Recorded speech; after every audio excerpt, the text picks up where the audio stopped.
Hello, everyone, and welcome back to the Wolfie's Wish Pet Loss Support Podcast. I'm your host, Erica Messer, and today we have Dr. Katie Lawlor joining us to have an important discussion about pet loss and how to cope with it. So, welcome, Dr. Lawlor. Oh, thank you, Erica, so much. And please, it's Katie. We have known each Okay. other for quite some time. And that Okay, is my okay. style. Very, very, hopefully warm and kind. But that's very kind. Thank you. Well, thank you. Okay, Katie. So if the listeners, if you don't know who she is, I came across her account on Instagram that she started in 2020 called, it was at that time was Pet Loss Psychologist. Is that right? Yes, correct. And now it's Pet Loss Doctor. And was just so it's like a hug every time you see these little memes and support. It's just like this little quiet and gentle way to relate and feel valid about pet loss grief, and that's what brought me to Instagram. So I guess since then we've just been kind of getting to know one another and then meeting similar minded people. And so I wanted to have her on today because I want her to share her experience, but also just have this conversation about why we need to take it seriously. So did I get that information right about it being in 2020 when you started your account? Yes, that's exactly it. And I was working, obviously, 2020 was the year the pandemic hit us all.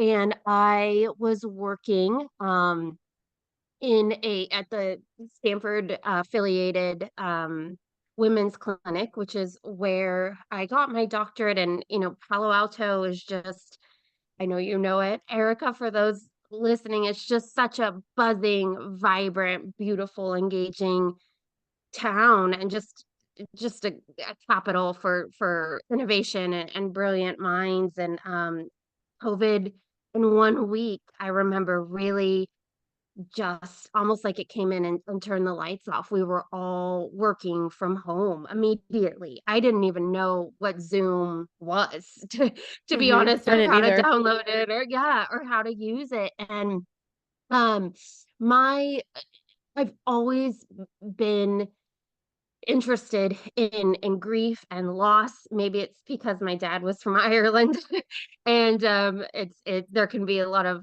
sorrow in Irish poetry and literature. But I've just always been fascinated by grief and loss. And so I specialized in that in grad school, and had always wanted to do pet loss work with people that were grieving. And there was, and very sadly remains, a stigma around that it's not taken, it's not as validated as it absolutely should be in more clinical academic circles. And so that first week, when we all thought it would just be a week or two at most, I said, my boss can't see me. I'm at home in my pajamas, and I'm going to start this Instagram page, and just see if it could be helpful. And then it kind of went from there.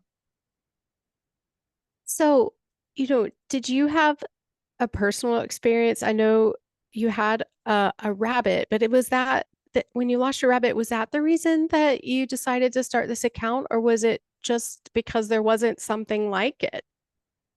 It was, Jem was still with me. We lost Jem Okay. very unexpectedly the morning of August 20th, 2020. But no, it was just because I had always wanted to broach the topic. Growing up, I am the middle child of two very beautiful, outgoing, funny, just social interactions come really easily to them. And that was not the case, or remains the case for me. I was just always more, I always had a book in my hand, and I always just felt more comfortable in the presence of animals. My grandparents always had dogs.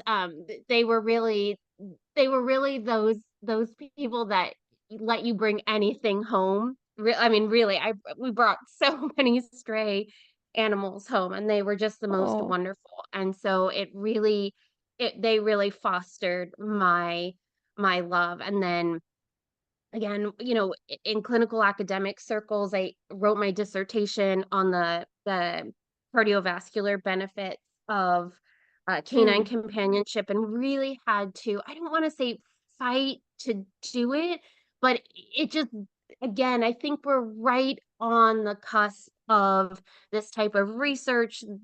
Even the conversations we're having right now, we're right on the cusp of realizing, from a scientific perspective, how important and and healing the human animal Hmm. bond is.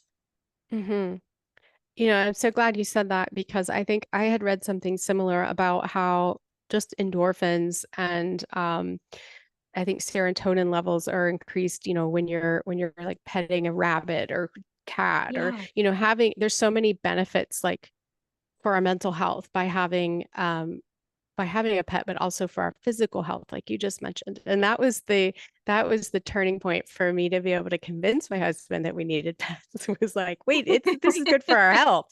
Like, I mean, I really had to go. It took so long for him to agree to pets Well, because he's allergic to a lot. But that was the linchpin. That was the one that turned him.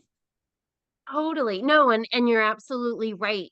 Um, it is, well, I like to say that mental health is health, right? I think hopefully in a few years we'll stop dividing mental health from physical health because it's all health. But you're absolutely right. There's just some incredibly impactful studies starting to come out on the both the mental and physical health benefits of animals, and it's, across populations. It's children, it's the elderly, it's those who experience loneliness, depression, anxiety, ADHD, diabetes. I mean, these are just some studies that I've been reading recently that are top of mind, but no, we're just right there. And really, where the studies come from is the funding. And I think as this is taken more seriously from a clinical perspective, that funding will come in and we'll start to have that scientific research. So it's irrefutable evidence. Yay, that's so great. And I remember you were talking about a recent publication in the DSM-5 and that grief is now included in there or acute grief Hmm. and we can treat it as such. You can go to your doctor now and be diagnosed with that. Um, what what kind of treatment is available? I would think it's therapy and time off, Hmm. but can you elaborate a little bit more about that? Sure, and obviously I'll, want to put the caveat this is tinged by my approach. But certainly, yes, you're absolutely right. So prolonged grief disorder was just recently added to the DSM-5, the revised version, and why this is so incredibly important, especially in the US, is how the DSM-5 is where our diagnoses come from. So if you go and you see a mental health professional, um, they will provide you with a diagnosis. And that is how we do all of our billing. And of course, it shouldn't be about insurance, it should be about the care. But having that diagnosis in the DSM-5 then allows us to provide therapy that's often completely free or heavily reduced given your insurance benefits. And it's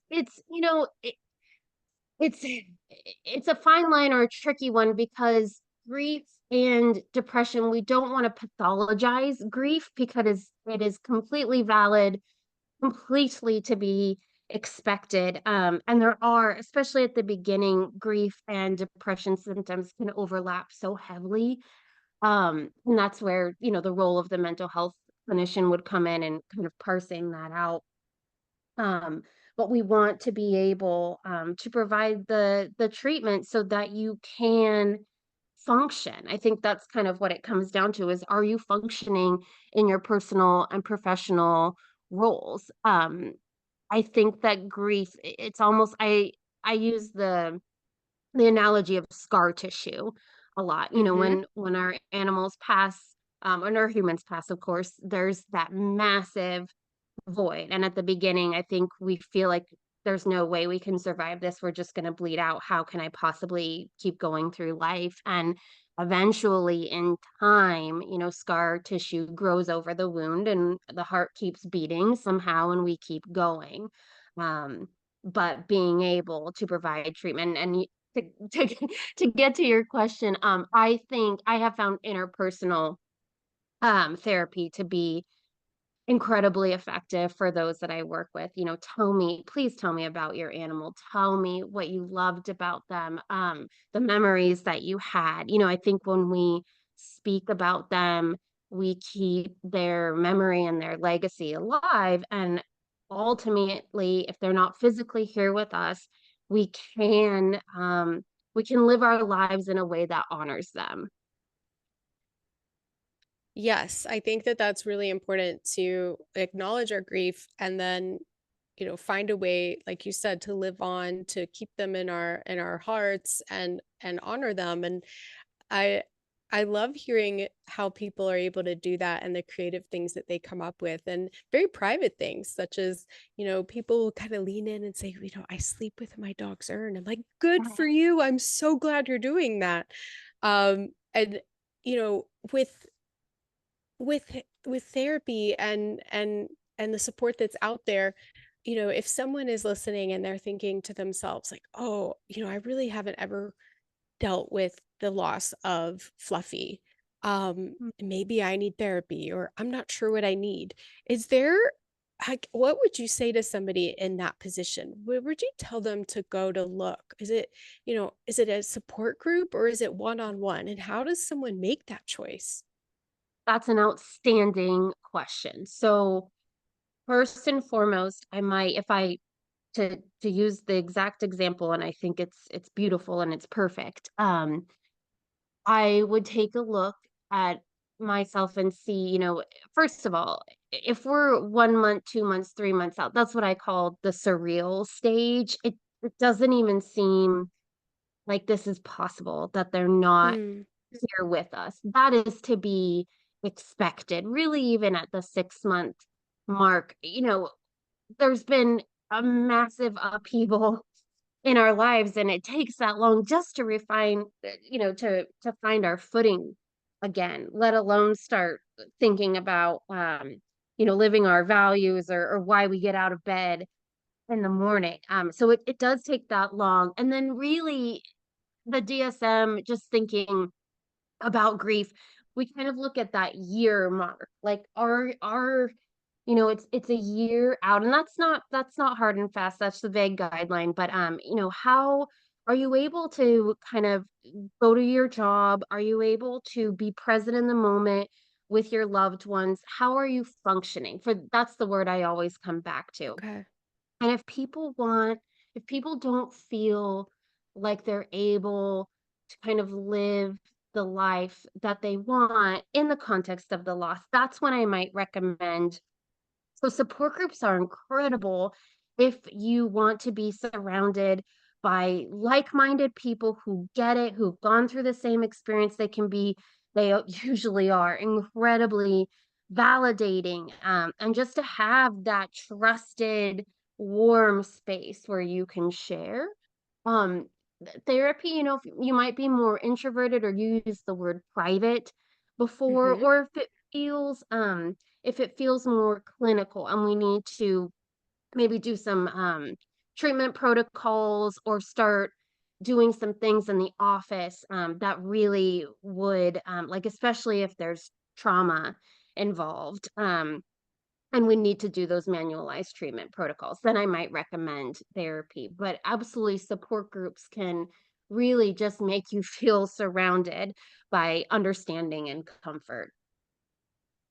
Well, thank you for that insight. And I always reflect back on, what it was like for me. And I'd never heard anyone put it into the term of the surreal stage. And that's Mm, exactly what it was like, was how it, nothing really made sense. And I was in this fog and I did have trauma around the loss of Wolfgang and mostly just wanted to know how do I know I'm going to be okay eventually? What do I need to do to heal? And I had all these questions that were very private. And I actually Mhm. did seek out a licensed family LMFT therapist who I didn't really feel like we connected on this. I didn't Mhm. feel like she understood the depth of the pain and shock I was going through. And I went, oh, well, that was disappointing. And so then I sought out, a pet loss coach, a bereavement coach, like somebody very specific. And and that was so helpful for me to confide and say, I got to be completely honest. I think I've lost my mind. I don't know if I'm going to be okay, and I don't know what to do. And so for me, going private, even though I consider myself an extrovert, I had to ask those kinds of questions and kind of like, I'm not sure what's going on. Mhm. And that was the real change for me when she said, "Actually, there's a lot of people that feel that way. You're not alone, and you're not unique, and you're not broken, and you're not crazy." And it really took a while to sink in, to be honest. But I'm really glad I sought out those kinds of answers because Mhm. I did want to have joy again. I did want to feel like, okay, there's going to be a way through this. I don't know what it is, but I know there's going to be a way. I've got to find it. No, absolutely, absolutely. And I'm so glad you brought this up, Erica, because we know the biggest indicator is if therapy and support is going to be helpful for you, is the bond, the connection, the trust you make with the person facilitating. And Hmm. it's absolutely okay. And this is something I'm incredibly passionate about is absolutely okay to try out different psychologists, psychiatrists, therapists, clinicians, until you find someone that, it's just like life. Some people you click with, and some Hmm. people you don't, and that's absolutely okay. We just resonate with certain people more than others. And I always say, how are we going to talk about a dark, deep, scary 3 a.m. topics and issues if we don't feel like we can open up? So any well-versed clinician would expect you actually to have spoken with at least a couple different therapists to really find that match. So I say that because I know I start every single one of my sessions by saying, especially the first session, how potentially intimidating or all the barriers it took for you to get here today. And it's my job to make you feel safe and supported through this. Hmm. And I want them to have that connection. So I would encourage that. Please, anyone listening, it's absolutely okay to go to a session and just say, gosh, I'm not sure that this is the strongest fit for me. So I love that you brought that up. And I also like that, to bring that awareness to any therapists or counselors or coaches that are listening, is to ask that of the client. Like, do you feel safe talking to me? Do you feel comfortable? Let's give this a couple of sessions, and I want to make sure that you feel like you can open up so that you get the help you need. I don't know that I've ever been asked that in a session. Mhm. It doesn't come to mind, and I've been in therapy for a long time. Um, and what an important and obvious question to ask, but we're all learning, right? We're always Yeah, learning. yeah. I this will be 10 years for me in the fall. And I still obviously from every single session though, I'm learning a different way to phrase something or to really something I've been working on professionally is, I think it takes about a decade for any psychologist or therapist to feel comfortable. And this is all that I do.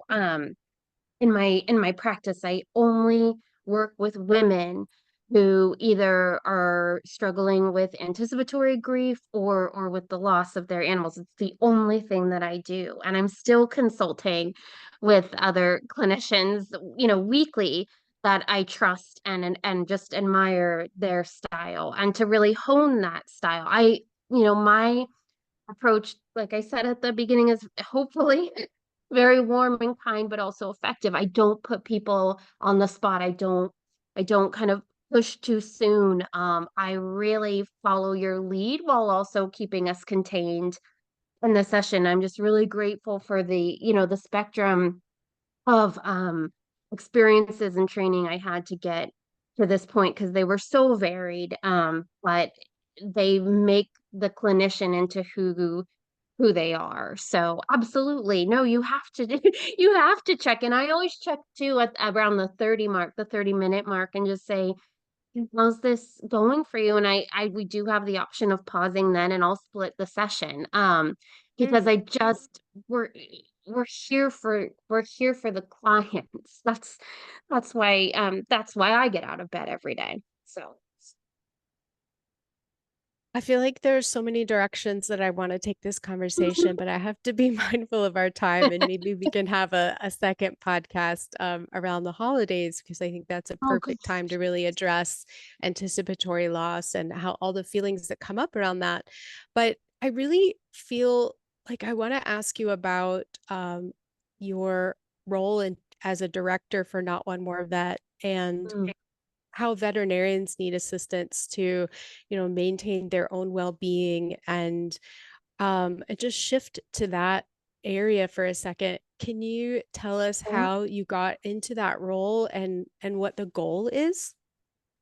Of course, and thank you so much for the opportunity to speak on it. So how veterinary mental health support, which is a program of Not One More Vet, NOMV, came to be actually also in 2020. Um, was I have a very dear friend, Dr. Kathy Gervais, who's a veterinarian in San Francisco. And actually we always, our joke is that we met in Namibia, even though we live 10 miles from each other. And her practice is literally, she's the animal medical center. The practice is literally like a walk from my apartment. But we met in Namibia one summer, um, gosh, coming up on a long time ago. And she reached out in the fall of 2020 and she said, Katie, I have this long-term client who's also a very dear friend. And very sadly, her dog, I'll say the name because I was given permission, Mia, passed away. And could you see her? The wait times, it's the pandemic.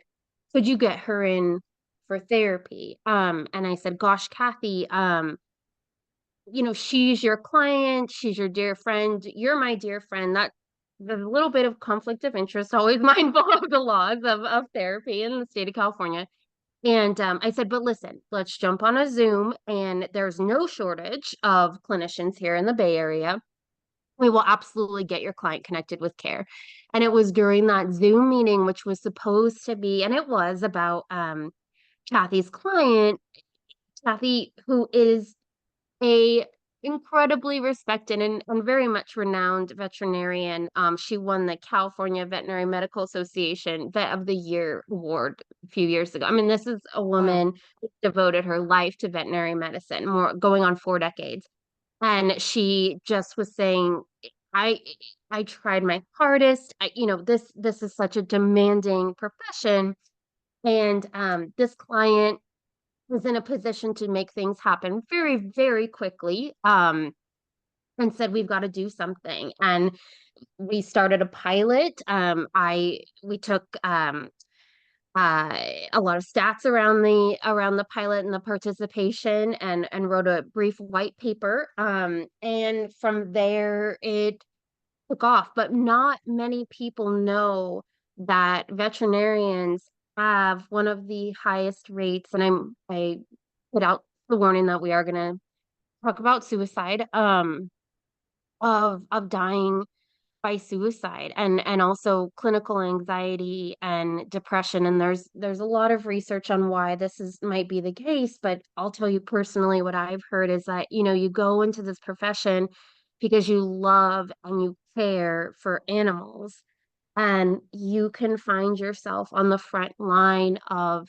abuse and neglect cases. Animals in most states, maybe all states, certainly here in California, they're considered property, which just my mind still can't wrap around that. But an animal is property, and it belongs to the owner, if you will. I prefer the term guardian, but and so there's just so much, they make life and death decisions on a daily basis. The hours are long. Most people think, veterinarians get paid so much. They really, really don't. I think average salary, and I know, and please don't get me wrong, this is a lot of money, but it's not on the scale of maybe what a human doctor might make, or a human surgeon. And they just, from a psychological perspective, veterinary professionals have always fascinated me. I think they have the most fascinating kind of sensitivity or emotional IQ, and they obviously have to be academically brilliant as well, but they really do hold the monopoly on three attributes. Typically, they're highly, highly empathic. They're very sensitive, and I say that in the best possible way. I think the word sensitive is getting a bad rap in our society today. They're fixers, they're healers, they're givers, and oftentimes when we're that way, we in fixing, healing, and giving, often to the detriment of taking care of our needs. Um, Mm. we put our clients first, in their case animals, and then just because of the system, at least in this country, but I've heard it from vets around the world, is that they have to be very type A. Either they were born that way or they've had to become, because that is what the profession demands. So that trifecta is really, from a psychological perspective, again, just a recipe for burnout and compassion fatigue. So that, I know I just spoke so much, but I don't think most people realize the mental and taxing plight of the veterinary profession.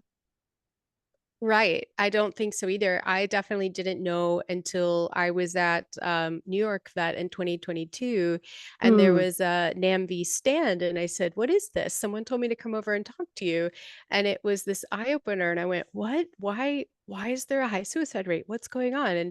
And then it's been explained to me, and how exactly what you just said, that you know they're they're under so much stress, and I also mhm, know that a lot of times they have to have a new puppy vaccination appointment, and then right after that a euthanasia, and they're constantly just having to wear so many hats. But also, I'm a big advocate on how I guess where I'm the customer, I'm the client, right? I go to the vet, um and to speak to people, to say, look, this is a human doing the best they can with what they have, and they can't communicate with their patient like we can when we go mhm. to see a GP. And so, if you get a bad diagnosis or a misdiagnosis, or you don't like the results, you've got to take that to your family, or somewhere where you can voice that, but it's not to be taken out on the doctor, um, because that really contributes to this problem. I know it's a small part of it, but to have so much respect and compassion for our veterinarians, because like you said, they're working all the time. They're not making as much money as we think they are, Mhm.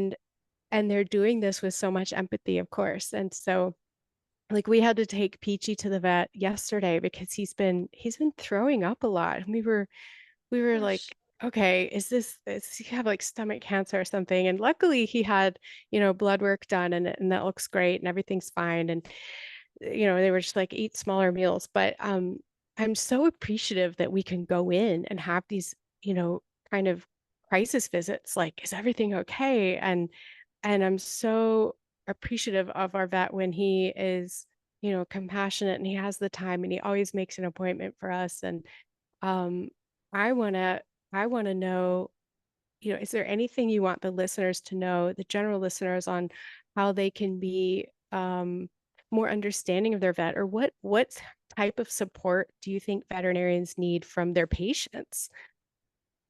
No, that's a wonderful question. And I think it all comes down to, like everything in this world, kindness. And you said it exactly. Maybe consider, and it's so hard in the moment, right? Because these little creatures are the center of our lives. I'm more nervous than when I take Bear and now Pedal to the vet. I'm more nervous for their appointments than I am for my own. And that, just think about the buildup of going to the vet visit, especially if I want to say this too, especially if you've lost an animal or had to say goodbye to the animal in that same building.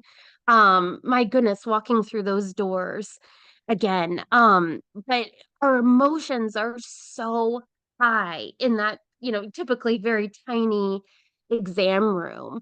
Hmm. And here, oftentimes too, the vet is scheduled down to the minute. I mean, we're talking 15 or 20-minute appointments, and you said it exactly, like they might be going from a new puppy vaccine to saying goodbye. And when we say goodbye, hopefully the vet practice has methods in place. Like I've seen, if the candle is lit at the front desk, someone is saying goodbye. That's very beautiful. Wow.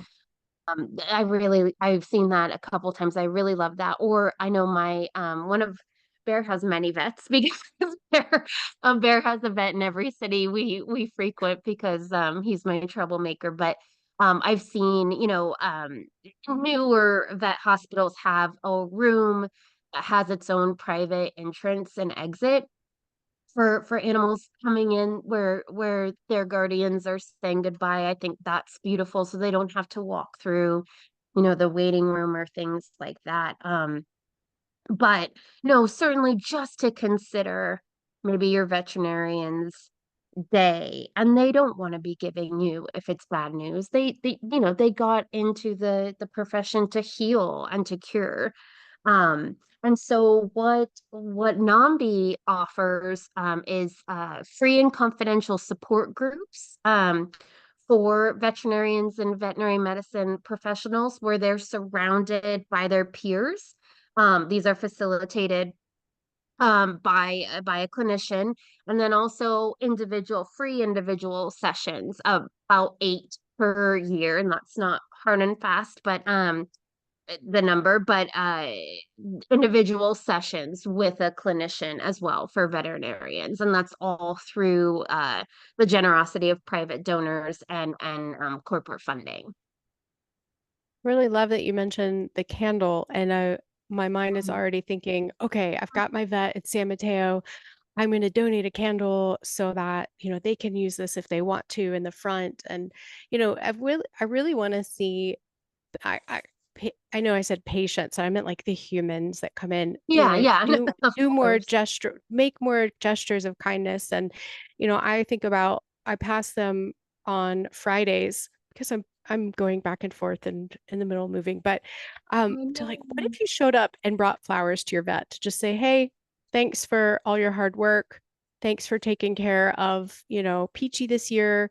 Da da da da da. I mean, what a small gesture that would make such a big impact on them to know that they're cared. I'm not sure that we thank them enough. And knowing now that their mental health and well-being is in jeopardy, I think it's a really simple thing we can all do to just, write a card, stick a Christmas card in the mail, or just hey, I just wanted to say hi and thank you for, yeah, taking care of Fluffy this year. Goes such a long way. Um, Oh gosh, yes. and is there anything else that comes to mind that we could do to better support veterinarians? There's NAMB on the professional level, but just other than thank yous, Mhm. maybe that is enough. I think those unexpected little glimmering gestures would make all the difference. I'm a huge proponent of, kindest things don't have to cost any money or very little money at all. But certainly, I mean, you can always bring in donuts or cookies for your next appointment. I think always like coffee cards go a long way. Here's or bringing in those, big gallon tubs of coffee. But here's a coffee for you and your staff on me, just to say thank you. I think Love people that. I've seen some super creative. things. I know I had a friend who called the local animal shelter and paid the adoption fee. She didn't take the animal home herself, but she sponsored an adoption fee in the veterinarian's name.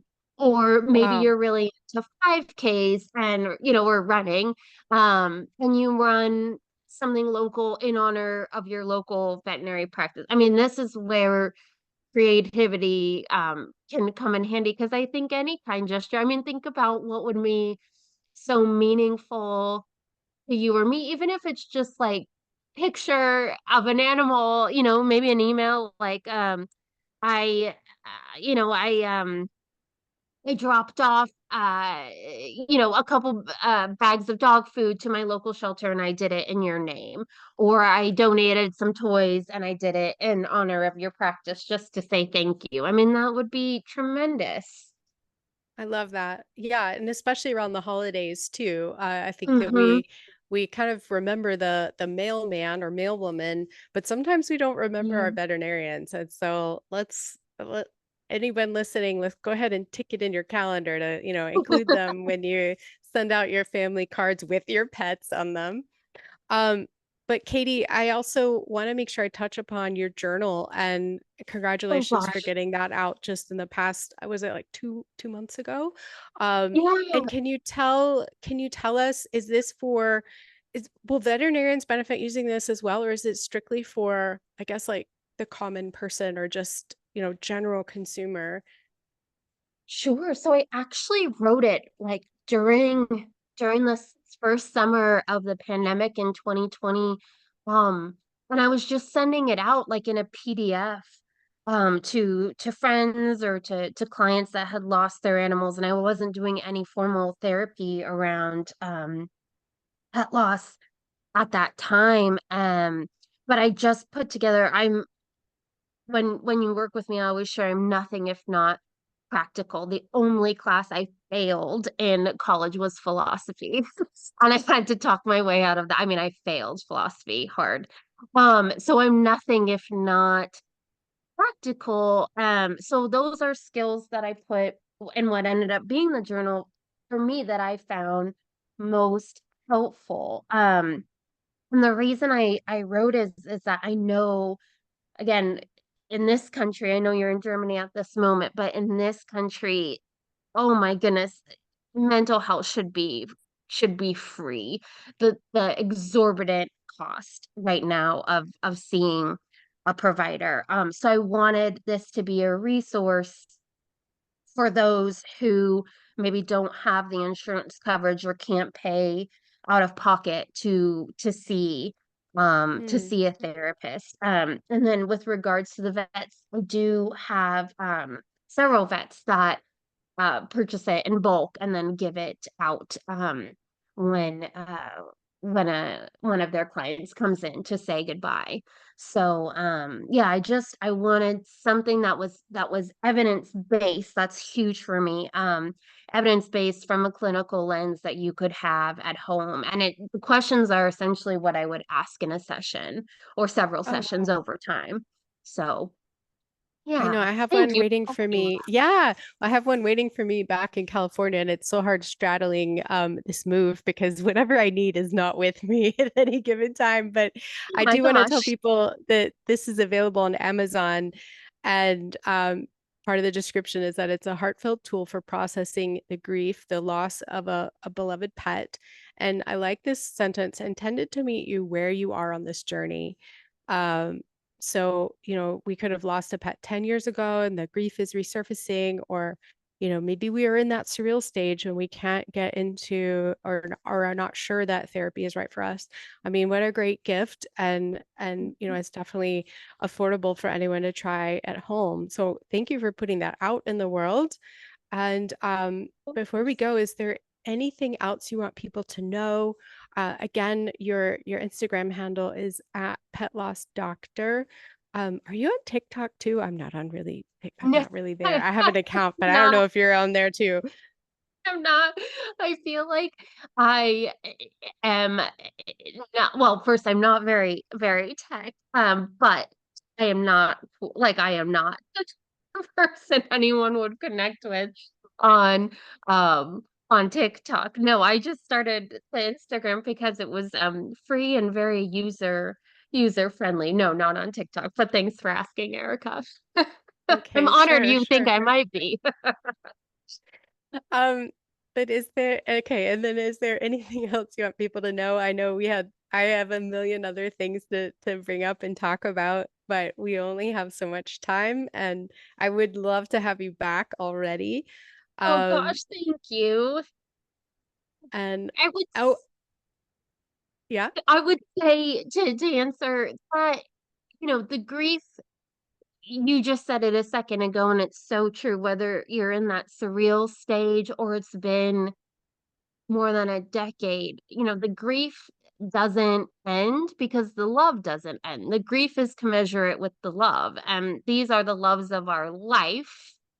So this will be the grief of our life. And again, I think it's like scar tissue. It will quote unquote heal, but that that scar will always be with us because their lives are always with us. Mm. that's very well said. Thank you so much for your time and for your big heart and everything you're Oh, doing for people in this realm. ditto. We Absolute need same.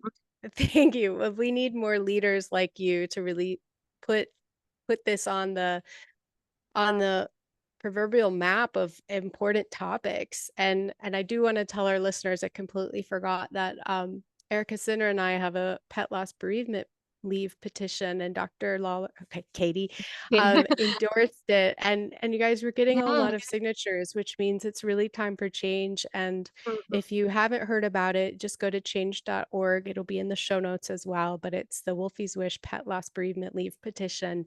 And, just by adding a signature to that, we can have one more person say, I want a days off of work, if not more. And maybe that doesn't affect, you, the listener, but it'll affect your friends and your family and your colleagues that really need that time to heal. It does take a lot longer, but at Oh least to gosh. have one day to just try to, come to terms with this new reality is so important. Katie, thank you for endorsing it, and Of I course. can't wait to see how many signatures we can get in the next year. I'm really excited. Of course, and I'll just share, when Jem did pass away in August of 2020, again, I had so much time at that point saved up. And I like to remind the people that I work with, the women that I work with, that that is your time. You have earned it. It is part of your benefits package. And my supervisor, who is lovely and wonderful, I'll share if it helps anyone else. I did not feel like I could tell her that my rabbit passed away and I needed a week off. So I wrote her an email that said my family member passed away, and that is true. 1,000% true. And anyone who needs help, I will back you. I will have your back on this. But no, and not only that, they are family. And gentle reminder, you have earned this time. It is yours. So you absolutely can and should request the time off. It comes the moment you take the job. That should absolutely be part of the package. Amen. Well, Yeah, thank you, preach. Kate. Thank you so much for your time today, and and you can get out of the closet now. She was in the closet to stay quiet, so thank you so much. Of course, I have two dogs and a bunny running around. So this was so important to me. Um, and so I wanted to make sure that we had the time and the quiet to have this impactful and meaningful conversation. Thank you. Hmm.